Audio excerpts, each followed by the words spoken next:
Жаратылыстың басталуы 16 тарау. Ыбырамның әйелі Сарай бала көтермеген еді. Ал оның Ажар атты мысырлық күңі бар болатын.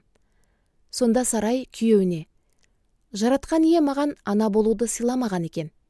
Ал енді бар, күңіммен жақындас. Мүмкін соның арқасында балалы болармын» деп ұсынды.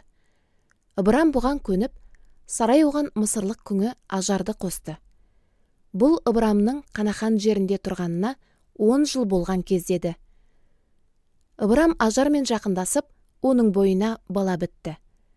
Мұнысын білген күң қожайыны Сарайға менсінбей қарай бастады. Сонда Сарай Ыбырамға: «Менің жәбір көруіме сен кінәлісің. Күңімді саған өзім қосқан едім. Ал енді ол бала көтергенін білгеннен бері мені менсінбей жүр. Сен екеуміздің арамыздағы дауды жаратқан иенің өзі шешсін» деді. Ыбырам: «Күңің өз қолыңда. Не істеуді дұрыс десең, соны істе» деп жауап берді. Содан Сарай Ажарға қысымшылық көрсете бастады. Сол себептен Ажар оның қасынан қашып кетті.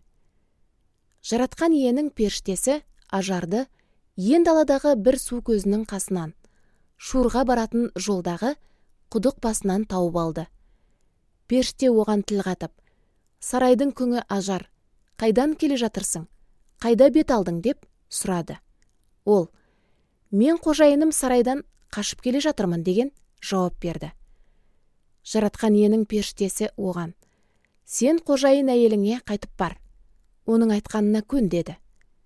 Періште Ажарға жаратқан иенің мына сөзінде жеткізді: «Мен сенің үрім бұтағыңды сансыз көбейтемін».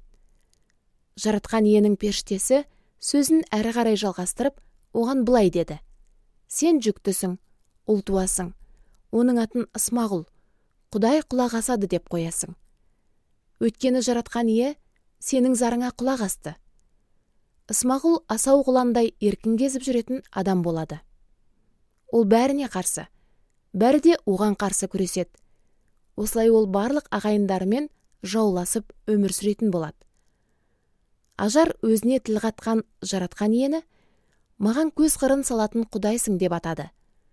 Себебі Ажар мен өзіме көз қырын салатынды осында көрдім деді.